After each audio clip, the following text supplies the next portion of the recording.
Good morning, Matt. And everybody listening. This is Eric Kapitulik.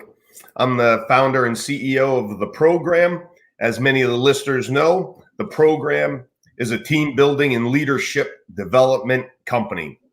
We believe at the program in personal development, leadership development, and team building through shared adversity. As a nation, we are certainly experiencing some adversity right now. In that adversity, to hear his thoughts, his company, his organization's thought on how we can best attack it. We asked Matt Wyatt from Chapman and Company to join us. Before I start, I'll have Matt introduce himself to the listeners. Matt, go ahead. Thanks for joining us this morning. Thanks, Eric, and good morning. My name is Matt Wyatt. I'm from Chapman & Co. Leadership Institute. We're a division of Barry Waymiller, a capital goods manufacturing company. Similar to Eric's group at the program, we do leadership, team building, development, strategic planning from the corporate side, work with organizations such as large organizations like American Airlines, also NFL teams, sports teams, colleges, those type of things. My background's I spent a career as a U.S. Air Force officer. I actually enlisted, spent 4 years during my undergrad as an aircraft mechanic, and then spent a career as an officer doing a lot of miscellaneous things around the world. And just happy to be here with you this morning, Eric. Matt, thanks for that. We appreciate it. Matt, one of the key sayings, beliefs that the program has, whenever we're working with our clients, whenever we're discussing the program, whenever we're discussing leadership or teammateship, we always say and believe that everybody's a hero when it's 70 degrees and sunny out. That's right. Everybody is. San Clemente, California, man. Matt and I were talking earlier. Matt comes from San Clemente, California. I was when I was stationed in the Marine Corps, I lived in San Clemente, California. We were both talking about our love of San Clemente, California here earlier. But in any event, everybody's a hero when it's 70 degrees and sunny out. Yeah. Unfortunately, that's not when you need them. We need great teammates and great team leaders when it's not. To be a great teammate and to be a great team leader, effective communication is key to both. Matt, before we discuss what you in Chapman and Company teach your clients, what you've reviewed with your own clients during this time of COVID-19, but even before, because really for us at the program, when we talk about leading through adversity, we kind of look at that as leading, because again, everybody's a hero when it's 70 degrees and sunny. We only get an opportunity to prove how good a teammates and how good a team leaders we are when it's not. But in any event, talk to me just about your own company. We talked before we got on today about the idea of be wary of anybody who gives you advice who doesn't need to live with the consequences, right? Right. And there's a lot of one man, one woman consultancies out there. They don't have their own company. Easy to tell somebody else what to do. Much more challenging if you have to live with what you are telling other people to do. Just tell me yourself, Matt, what are some of the things when you think of just effective communication, and let's look at it from a COVID-19 perspective, or since we've gone into a quarantine, what are some of the things that you've done with your own company, both good and maybe some things that you say, in looking back, I'd like to do that differently? Yeah, sure. Thanks. When you mentioned that about everybody can be a hero when it's sunny and 70, my father was an airline pilot. And I think at one point I told him, I said, why are you getting paid so much? You just taxi the thing off, put it on autopilot, and you land somewhere else. And he says, well, you don't pay me when the autopilot's on. You pay me in case it doesn't work. And I thought, okay, fine. Very similar, right? Like when it's wrong. And I also think for COVID, in these situations, I think who you are in times of stress is actually who your true character is. And that goes for an individual, it goes for a team, and it goes for the organization as well. Or if I were putting it in more humorous terms, Dave Barry said you can tell a lot about a person the way he handles three things: lost luggage, tangled Christmas tree lights, and a rainy day. So how you deal with some of the adversities kind of reveals your true character, and of course, affecting the team dynamics. I would just mention, just for a second to go back, I think in my military career and in my any kind of professional business education career, when we talk about communication, man, I'm taught a lot on the transmit side. Here's how you present. Here's a briefing. Here's what you should say. Here's how you have presence in front of an audience. If I were looking at the totality of quote unquote communication training, probably 90% of it was on the transmit side, easily. And I probably, as a young officer, I probably led that way as well. I'm going to write letters. I'm going to talk. I'm going to be the one speaking constantly. And it wasn't until later on I started realizing, boy, my decisions get so much better the more I listen. And the more uncertainty there is, the more questions I should ask. If I were looking at a graph right now, it would be like the degree to which the uncertainty increases, there is a direct and linear relationship to how many questions I should be asking, and then just shutting up. Hunt for Red October kind of Alabama speech in the rain, and motivating people up. Just learn, man, my discernment of my next action or what the team needs is so much better when I'm listening on the front end. Matt, for the listeners, Matt and I got on a few minutes early, but we actually we don't tell the people joining us any specific questions that we're going to ask. We don't really talk about what our own take on the issue that we're speaking about. We'd rather it just be much more of an organic conversation.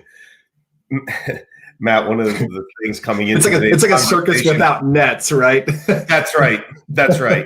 Yeah.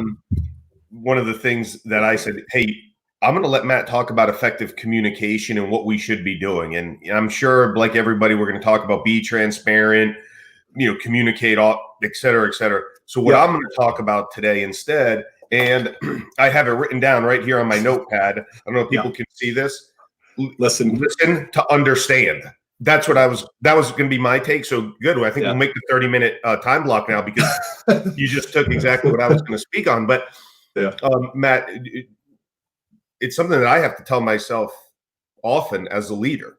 And I think for us at the program, when COVID-19 really drove our revenue to zero here, my initial inclination, to your point, is here, I'm going to talk the whole time. Yep. When in fact, what we discuss and what I have to remind myself often, I was having this conversation with two people from major corporations yesterday, two executives and two coaches of major football teams, reminding them, hey, in times of crisis, just call people and listen to understand, not to respond. That's the terminology that we use. We stole that from Jamie Slife, who some of your teammates have met. But listen to understand, not to respond. But then when I go to talk to people, then I'm immediately trying to transmit, to your point, at 90%. So I've got to remember that for myself. Yeah, I think it's really, so you mentioned the whole COVID thing, like what have we done differently? And so for Chapman & Co. Leadership Institute, we're under a parent company, Barry Waymiller. So Barry Waymiller is about 12,000 people all around the world. And so we work within that organization, and a lot of the training is a mashup between what we've done inside there. The academic rigor of typical kind of training in the military all kind of move together, but probably the underpinnings of it all is listening as a skill. So if we're doing any type of leadership training, if I ask a group, any generation, any culture, hey, give me what a great leader does, just throw it out there behavior wise. Listening is always in the top, probably 2 or 3 things that people will say. So we spend a lot of time on this, and it sounds kind of really basic, if you will, but the way it shows up in COVID as an example, when we're working with a lot of clients, the one thing they want to do as well for them, the revenue hit, and our organization is no different. The revenue hit is so severe. The first thing I want to do is I want to get out there. I want to tell people it's going to be okay. I'm going to tell them how we're going to help them or what we're going to serve. And the very first thing that we would consult with any group is the first thing you're going to do is you're going to call up and you're going to say, how's it going? And then you're just going to listen, because your perspective of it or how it's affecting you, it may be exactly the same, but you got to listen to find that out. And so this is also great customer service. The first thing I'm going to do is I'm going to call up. I'm going to see how it's going for you.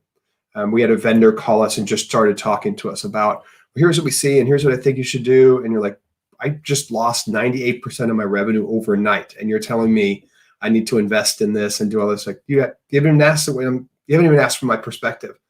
And so it's a lot of working right now with our clients to say, in this time of COVID, effective communication looks like I'm going to listen. I am going to be honest and tell you what I do know. Probably the third part, and this is almost goes against where I started. It might sound for you, especially as a leader, as you're being like the broken record. I'm saying it over, I'm saying it over, I'm saying it over. But for a lot of the group, that's the drumbeat. That's a drumbeat they need to hear, and it is transparency and it is listening. But then when I know this, it's the drumbeat that people need to. And if I'm making this more of a military kind of thing, there's a reason for groups. There's always a hard drumbeat, and so that's because everybody can stay in step. The reason you sing Jodies for the military is so that you can stay in step, but it's a constant drumbeat that your people need to hear. So as we've been consulting with organizations over such things as layoffs or shared sacrifice, pay cuts, those type of things, we've mentioned to them, if you aren't saying what you're thinking, they are thinking about it. And so if you're not communicating about it, then in the absence of you saying something or being honest, they're going to make something up. Yeah. Yeah. I find it funny that somebody from the Air Force says he sounds like the military. From the Marines' perspective, Yeah. the Air Force, you guys are barely on our side. So, listen, but I don't want to digress, though. I don't. I just want to say that you said on your side, barely or not. I just want to make sure. Thank you, Matt. A couple of really great insights there, and it highlights it from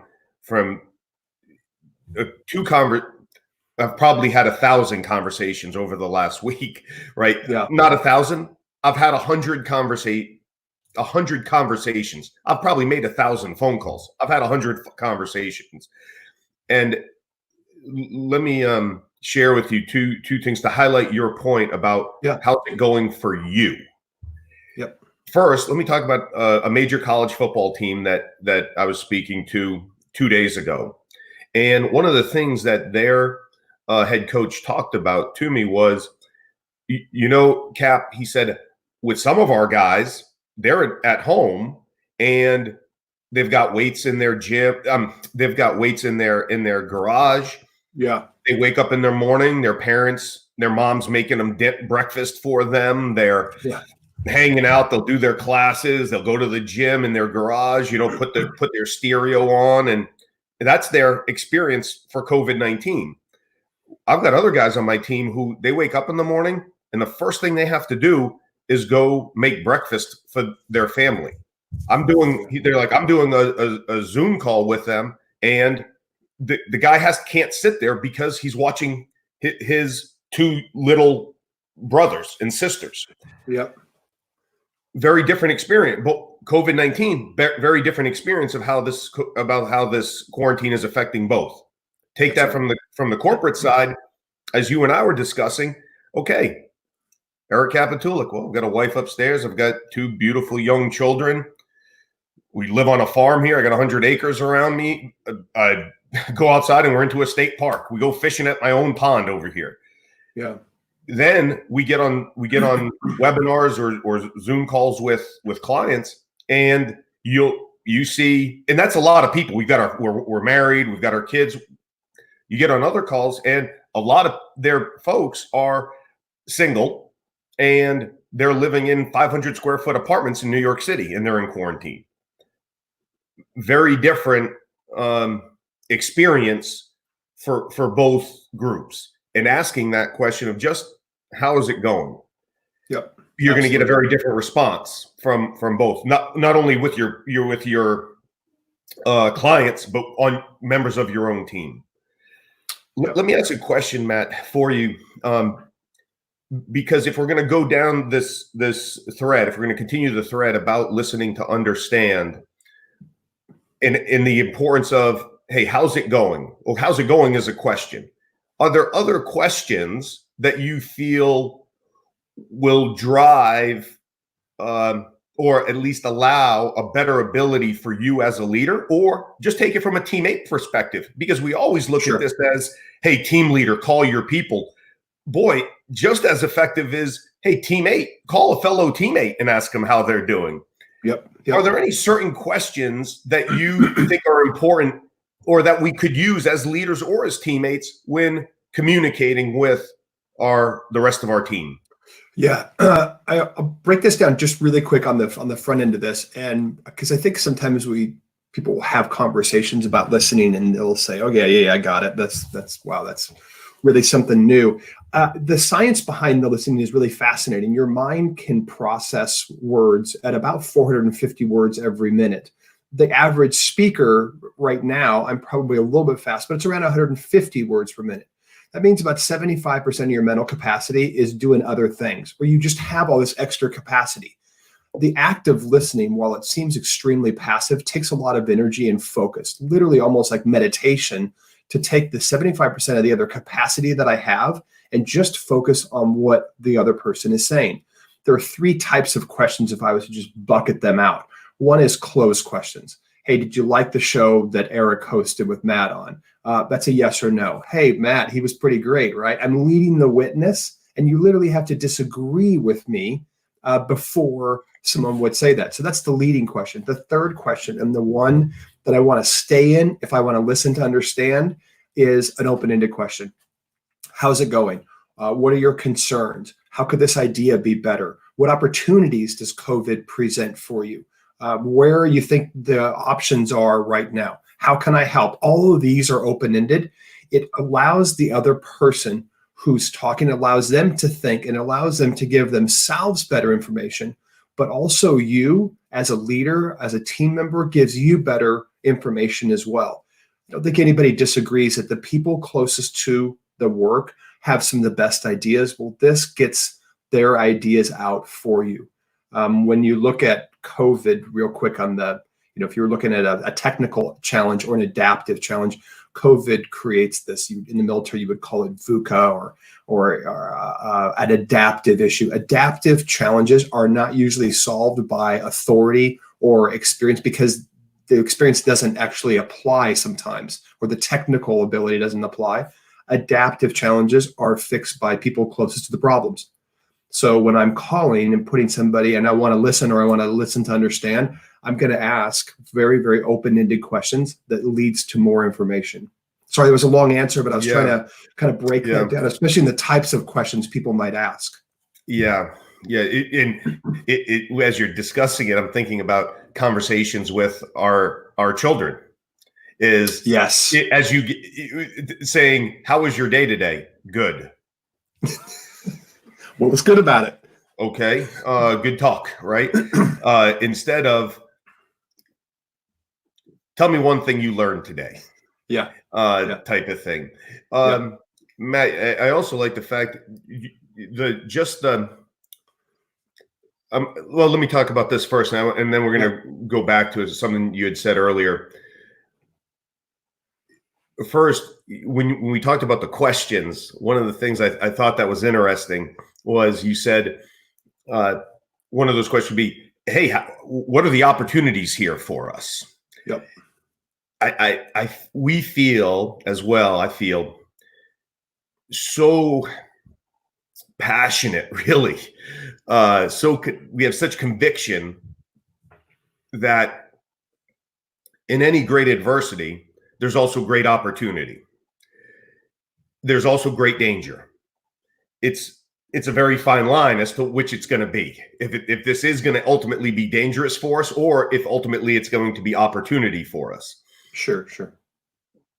The first thing, if it is going to be an opportunity for us, the first thing we have to do is create a mindset that it actually will be an opportunity for us. And this isn't just all danger. I really like the fact of the question of, hey, guys, how do we make this an opportunity? What are things we can do right now to make this an opportunity? I feel like in some of the initial conversations, I feel like a lot of leaders are regardless of the battlefield, corporate or athletic, I think they're stuck with, hey guys, tell me 3 things you're going to do during this time for us to get better. What are the 3 things we're going to do during these challenging times, during this adversity? What are we going to do during this? Give me 3 things and it's like, oh, okay, well, here are my 3 things. Like, I think we can do these three things rather than, guys, we feel that this could be a great opportunity for us. How do you feel about it? And if you agree, how are some of the things that what are some of the things we can do to make this an opportunity? Yep.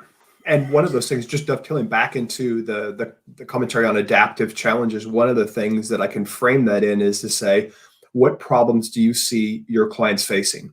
And what opportunities does that present for us? Let's forget about what we were doing before. There's a new deck of cards. Everything just got changed. The world's a lot different. So what do you see in your clients? Because they're going to tell you what their pain points are. Great. Then what opportunities that present for us? So as an example, for Chapman & Co. Leadership Institute, the vast majority of our stuff is in person. Well, getting people in person and putting them into a room or to an area, that's kind of frowned upon right now. So we better adapt pretty quickly here. I'm not a webinar expert, but all of a sudden we're bringing in polling software and playing games and getting people involved. And I've never been more connected, especially from an international sense, to people that never would have been exposed to some of our learnings or us exposed to theirs. And so for COVID, for us anyway, presents the opportunity to play and win at the relationship game. Man, I'm going to be here in a time of need. Now, afterwards, does that end up with you're a client of ours? Maybe, but in the meantime, I'm just going to show up as a really good human being. We're going to give all of our services away. We're going to put everything open source that we can. And then later on, you're going to realize we're really good at what we do because we come at it from the human aspect. And we're going to make you a better team that will eventually make you a better business. Absolutely. But right now, we're just going to play the relationship game. Matt, just the great thing about listening to understand, just me sitting here, just listening to you as you talk, it makes me feel better because we're not crazy. No, I know. Even though we both, like I told you, hey Matt, make sure you have short hair, wear glasses, and wear black. We all look. That's so good, right? Yeah, look like we're in a cult here. You. No, your point about relationships. I've spoken, Corey Ross, our president of the program corporate, Ghislaine Stonecker, who they drive our corporate business. Yeah. We've spoken to so many clients, corporate clients.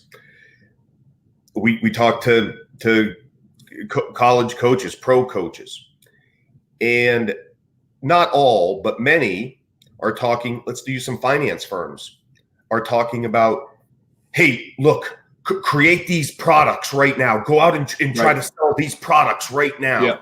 Yep. On the athletic side, it's, hey, here's the workouts, right? Like, here, I'm going to give you these workouts to do these workouts here, do this, do that. When in fact, what a wonderful opportunity for all of us to develop relationships.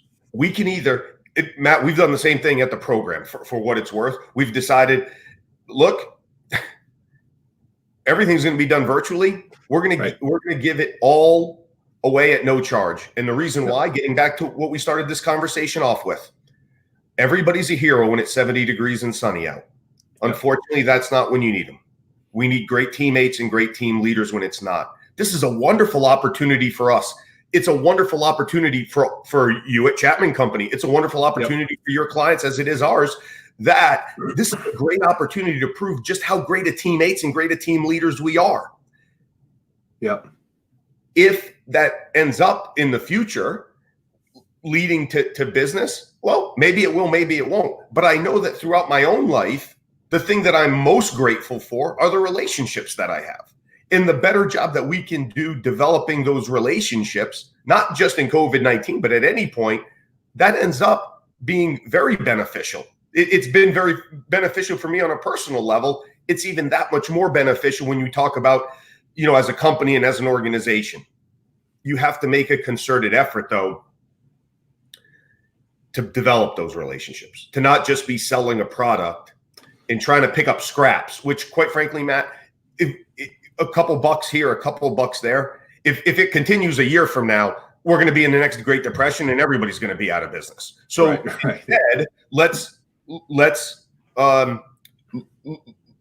focus on developing relationships. And the way we develop relationships is what we teach is the foundation of every relationship is trust. And we have to develop trust. In times of need, if I'm selling you something, I don't see how that develops trust. If I'm just listening to understand, that does. Yeah, and I know it's interesting. There are a couple comments that came into the chat. One was on like, are there certain themes you would have, or the commentary on email for the communications. So a couple of things on this. First of all, email is really good for facts, figures, for just information. It's a great medium for communication. It's really terrible if you're putting some kind of emotion into it, or if I know there's emotion on the other side. The kind of themes, I don't know, because it's going to be very specific for the organization. Yeah. Let's discuss email just a little bit more. Okay.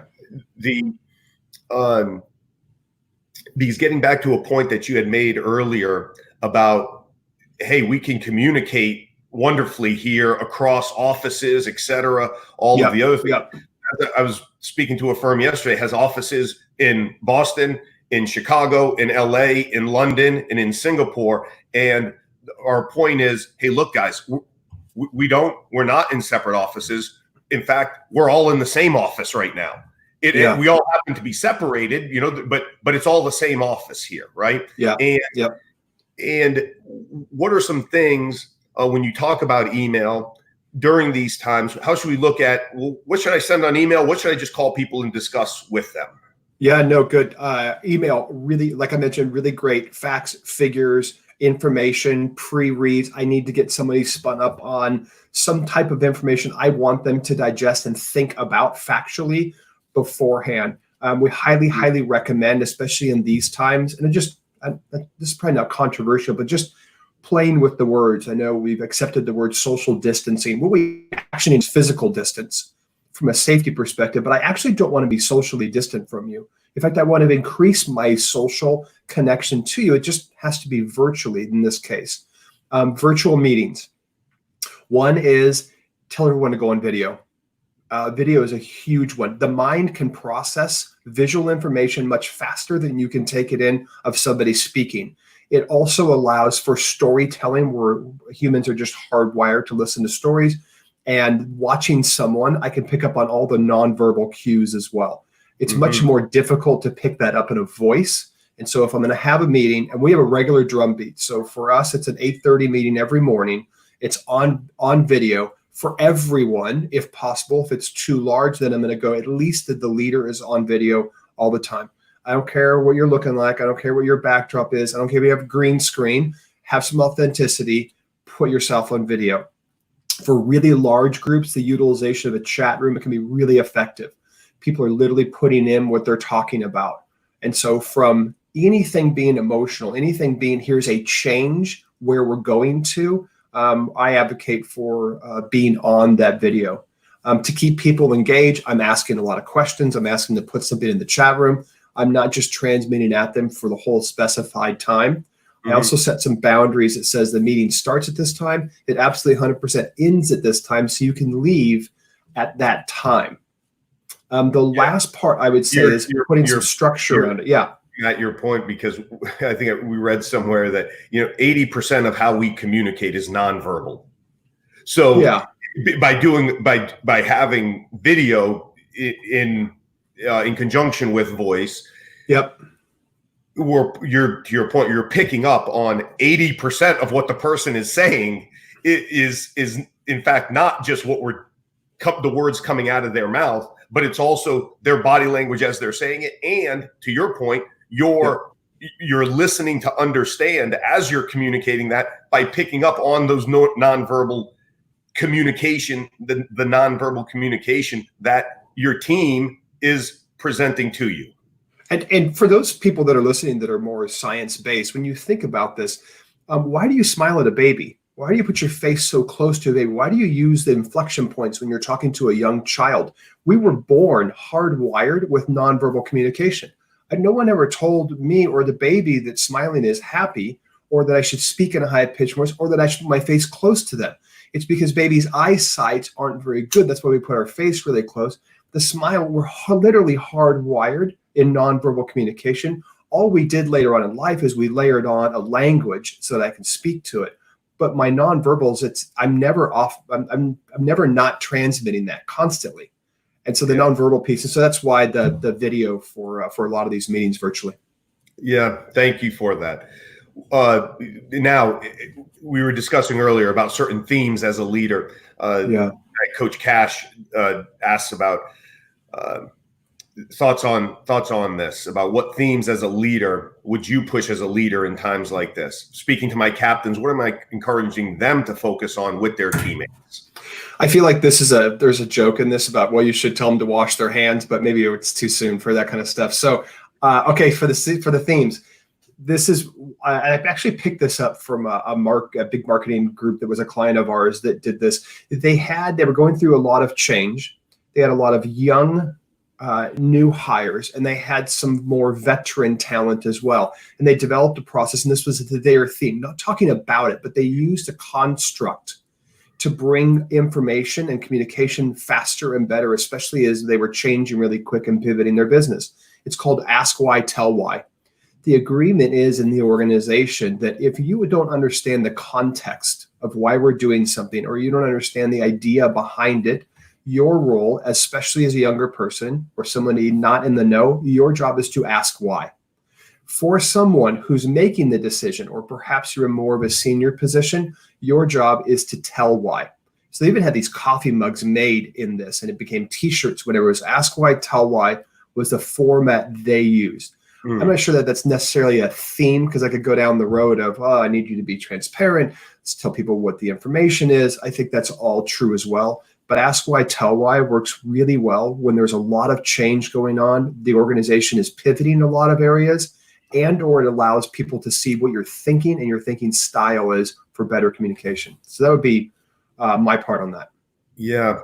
I think, Matt, jokes aside, I think people have somehow a misconception about the military when they think that it's officers or senior enlisted walking around with a clipboard in their hand saying, hey, do this, do that. And people are just running everywhere doing this or doing that. Right. I wish it was that easy. Yeah, well, and I'm almost scared as I'm saying that, because we're going to get a number of feedback from all the guys, men and women that I've served with over the years are going to start pulling in, being like, no, that is what you did, Eric.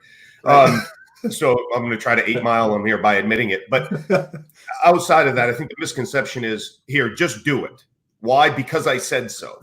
Right. When in fact, maybe that occurs at times, but either explaining why initially we're doing something, or creating an environment that asking why is not only acceptable, it's encouraged. Because if we can answer that question, whether initially or when somebody asks it of us, people may not like the answer, but if they know why they're doing it, even if they don't agree, maybe they don't like it, it helps them understand. It allows them to have a greater understanding of the overall issue. And if you have greater understanding the overall issue, it allows you to make the small micro replans. So you get more for that person has a little more control and can understand what the end goal is. So you're absolutely right. And Matt, I would share this, that not only, don't ever forget it, for Eric Kapitulik, the team that I'm most responsible for, that I care most about. And I'm very fortunate that my program teammates I love. But my most important team is Team Kapitulik. And answering why. How about as a parent? Your child says, well, why are we doing this? Why? Why, Dad? Why, Daddy? And we always want to say, oh, because I said so. Because I said so. Because I said so. All right, I'll kind of go through this half-hearted. Right. If we can take the time, and that's the issue, is that it takes longer when you are answering that question, why. Here's why you should do this. And if, by the way, as a leader, if you don't have a good answer for why, maybe you shouldn't be doing it. And because I said so, that could be a reason why you shouldn't do it. If that's your only reason, right, that's probably a reason not to do it. If we take more time initially to answer the question why, we save time on the back end because people are working harder achieving it. Yep, absolutely. I'd like to, we're going to take one last question. I'd like to hear your thoughts about it, Matt, and then we'll wrap up. Really appreciate, though, Matt, the time you've given to us and to our listeners here on a Saturday morning. Of course. Coach Nagel asks, can you share some techniques of Socratic method when working with a large group or team? Coach, I hope I'm framing this question right. I think a lot of people are, yes, there's those opportunities where it's like you and I right now. It's the two of us. So a little easier for me to say, Matt, how are you doing today? Matt, what'd you have for dinner last night? How sure. And one person responds to it. How about when we've got a group of people on the chat that we're doing, the call that we're doing, to do that same thing about the questions? Yep, and I like it's Saturday morning. We're throwing out things like Socratic method, and why did they only have one name back then? Like no one ever asked like what was Socrates' middle name or his last name. Like they were all like Prince or Madonna. Like I don't get it. Maybe you just got so many people that it's like phone numbers. You just started to have it. Well, now we have to have area codes. Okay, for a large group, so there are a couple of things I'm going to mention really quick here. One thing is, especially if I'm doing facilitation of a large group, the Socratic method, so sure, I'm going to ask a question. I want to present the challenge, I want to present the learning, and I want to see who's answering. I'm also doing some calculations on who's speaking and who's not. So even in a large group, especially if it's you as a coach or you as a leader, I want to think about my transmit to receive ratio. So if I think of a conversation or a session as a pie chart, how much is the group speaking? How much am I speaking? Now, perhaps if I'm giving direction, that pie chart should look 80-20, that I'm 80% in transmit mode and they're 20% giving me some information back. If I'm trying to understand better where they're coming from, that ratio should be flipped. If I'm doing collaboration, I should see more of an even keel or an even pie slice out on this part. So the number one thing I'm looking at is, are we having some shared interaction? So the first one is just doing some quick math in a large group is, how much am I speaking? How much is the group speaking? And importantly, who from the group is speaking? My style is I'm not going to call on someone, but I will say things like, I'd like to hear from a different voice now. So in a large group, what I'm literally trying to do is get multiple voices out of the group. And the way that I take it away from the most expressive person is by saying those things. Also, I'm going to use my eye contact to go to other places in the group and just ask the question. So that's a whole probably longer conversation about the facilitation. But if I'm using large groups, I'm really paying attention to who's transmitting and how am I getting some more even share of airtime. That's right. And I think we also have to be very aware, getting back to body language, reading body language of the people in the chat. Sure. You can pick up when people go, doing some sort of body language that makes you think, oh, that person also had a thought about this. I have to make sure I go back to them with a simple, John, did you have something to add to this? And really paying attention to that piece. Matt, I lied because I do want to talk about one other question that was brought up in the chat room, because I've received it for 2 weeks straight now. And I've also received this previously, even before COVID-19. And it talks about, what do you get to? What happens at a point where you've got certain goals, whether those be financial goals for a year, for your financial fiscal year, for a quarter. You've got certain goals as an athletic team for, hey, these are our goals that we want to accomplish this season. Then you hit a point where you're not going to achieve those goals. What next? Man, I'm going to sound like such a jerk right now. I'll just go ahead and say this. Maybe you didn't have the right goals in the first place. I'm only saying this for this reason. Is the goal of youth sports to win? It's a measure of my performance. What's the goal of youth sports? If my son plays on a team, you know what the goal of that is? For his character to be developed. If he wins every game, I'm perfectly happy with that. What I really want to see is I want to see him grow as a human being. In a business part of this, have my financial goals in the organization been absolutely smashed this year? Absolutely. Was that one of our goals? Yes. Was it every goal we had? Absolutely not. So I'm going to start articulating what our other purposes underlying the business as a measure. Because first of all, the money, the aspect of this, the business, I needed to stay in the business, but our actual goal is helping people. And so we have all these other goals that underlie this. And I come right back into, well, what's the purpose of the organization? What's the purpose of all of this? We've worked with NFL teams that have not been winning Super Bowls. And so you can see how challenging it is. And so what are the other goals that we set? And what's our purpose underneath here? For an NFL team, their purpose, I'm trying to win the Super Bowl. But that means, for out of all the teams, it means that everyone else failed. Well, what happened? Well, because my goal, and I work with pro hockey teams as well, my goal is to actually bring community together. I can do that in a lot of variety of ways. My financial goals are gone. We're not going to win the Stanley Cup this year. I don't even know if they're going to actually have hockey to return. They have plans for it. But so now their goal is right back into the underlying purpose. And that is, but our goal is to bring community together.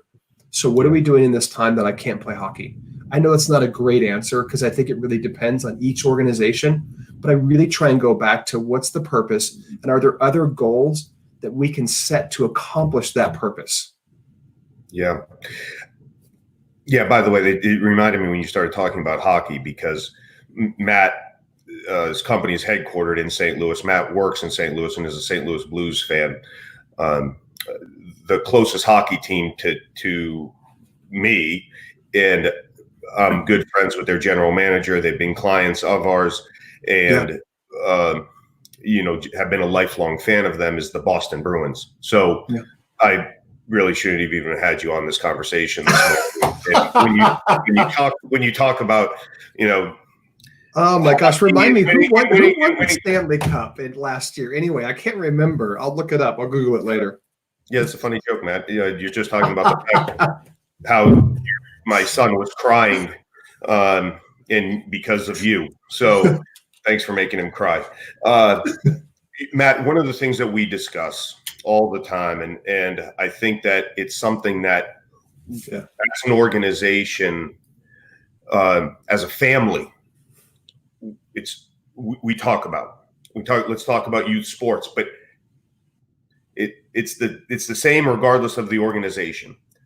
We have goals. You mentioned it. Goals are performance-based. It's what we want to achieve. Yeah, thank you. Good point. Yep.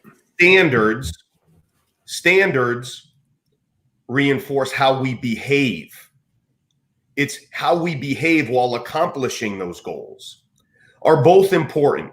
Yes, both are important. As I have, my son comes home from his nice soft prep school, private school, and tells me, Daddy, I learned that, hey, it's not winning isn't important. It's just about, having fun. And I say, oh, okay, come here. Let's have a conversation about this, Axel. Tell me, Axel, when you get pinned in wrestling, you feel just as good as when you pin the other guy? What about we go rock climbing? So when you get all the way to the top, it feels the same as when you fall off halfway there? No, look, performance matters. It matters. Absolutely. Yep. The problem is that as we discuss, every team has goals, but families. Matt, there's this saying about, kids these days. And to us, when we hear that saying, it immediately sounds like, kids these days, and there's some negative thing about the kids these days. Yeah. We had a long discussion about it. For most of us at the program, we wouldn't be alive if it weren't for one of the kids these days. One of the kids these days saved members of the program team's lives. You will never hear that saying out of us. It's not the kids these days' fault of their behavior. It's the fact that they grow up in families whose parents talk to them about, you got to get A's, you got to do this, you have to be this, you have to be that. It's all about goals. And yes, we need goals. Don't ever forget, championship, every team has goals. Championship caliber teams, families, organizations, athletic teams, schools have goals and standards. Goals reinforce what we want to achieve. Standards reinforce how we behave. And standards that therefore reinforce our values. And values is our character. And Matt, I could not agree with you more. Yes, sure. Axel, I'm happy for you that you pinned the guy. It's not what makes me proud, though, as a family. And in fact, when you come off the mat, the first thing I'm not talking to you about is how many goals did you score. If that's the case, then I'll tell you what your son or daughter is going to think you value as a parent. Goal scoring. No. Yeah. I'm going to talk to you about, were you selfless today? Did you put the team first? Were you tough? Were you disciplined? That's our character as Team Capitulic. By the way, that's also our character as an organization. So to your point, I'll just use the program as an example. No, we're going to be challenged, incredibly challenged to reach our financial goals this year. What a great opportunity right now to show just how selfless we are as an organization, that we're going to put the team first, meaning the relationship first. If we can't do it now, we never will. If we can't prove it now, people will never trust us when things are going well for them. We have got to be able, yes, to have goals and be happy if you're accomplishing those goals. But let's stay focused on our character, about who we are, what our behaviors are, what our values are, and continue to hammer home values in times of adversity, in times of any challenge. When faced with a tough question, it's our values that should be our guiding principle, not money, not a win. Yeah, and I think just quickly here, because I know there's been some chat in the room about this, and so I want to be very respectful of some of the change that people are having to face with. And I don't mean to make light of. We're in an organization that overnight the market has gone. Like, we've worked with cruise lines, and they're like, look, we employ 100,000 people, and we will not be employing 100,000 people really, really soon. So I don't mean to make light of this or treat it as such a superficial, like, hey, just, think about your purpose. I'm just from a mindset portion of this. One is, can we come back to our purpose? What do we stand for as an organization, the values, how we're going to behave, what opportunities does this present? And perhaps we need to set some new goals, or perhaps we need to admit that those goals will not be reachable in this current environment in this year. Therefore, what else are we going to do? And now I'm right back into opening the questions that people are closest to my clients, what problems, what opportunities does present? I know it's not an easy answer. And I know for some organizations, insolvency is going to happen. There will be companies that go out of business. And I don't mean to make light of that. If I'm just giving something, though, about what do we hang on to as a group, so it's not just, well, we're not going to make that goal, I'll get on the phones more. That would be a mindset portion that we would look at. So just out of respect, and appreciate people being here today. Yeah. Matt, I can't thank you enough for the time that you spent with us and with our listeners this morning. I'm confident that our listeners took something from listening to you, from our conversation that we had this morning. And I feel confident about that because I'm better for having spent the time speaking with you this morning. I'd like to close just with one thought. Matt, you brought it up early in the conversation. And you started when you talked about our communication with each other. It's something that I feel is lacking greatly right now throughout American society. It starts with our governmental officials. It starts with it starts with medical experts. It starts with, and then it's even highlighted even more through our media. And Matt, early on in the conversation, I don't want to put words in your mouth, but you said, when I'm communicating with my team, I'm saying, guys, it's going to be okay. that statement and then being able to back it up. And by the way, if it's not going to be okay, being completely transparent about it. We have hysteria, I believe, that's being created in America. We're in a very challenging time. It's a scary virus. Being transparent about the information, how we present that information, telling people, making sure that we're using words that effectively convey this information. In the past week, there was a very famous sports writer. He talked about the reason why we shouldn't have the NFL draft is because, quote unquote, there is carnage in the streets. There's carnage in the streets. Really? Show it to me. Doctors saying that the apocalypse is upon us. I'm not saying it's not serious. I'm not saying that we don't have significant challenges ahead of us. But as a leader, realize calm breeds calm. Chaos breeds chaos. As a leader, how we communicate that, how we communicate the situation has a huge impact on our ability to critically think about that situation.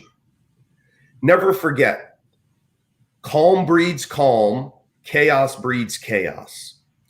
We have to do a better job as a society doing so. Our government officials, I believe, need to. I believe our medical experts need to do a better job of that. I believe our media certainly needs to do a better job of that. But I don't control that. I control how I communicate that. Calm breeds calm, chaos breeds chaos. I know I started my father being an airline pilot, but I'll end on that one as well. Like my father had quite the temper, but whenever he would be on the radio, right? When you think about when you're flying in an aircraft and the captain comes on, he or she, the first thing it's a very calm voice. Hey, ladies and gentlemen, just want to let you know we're being diverted from Chicago O'Hare. We're headed into something.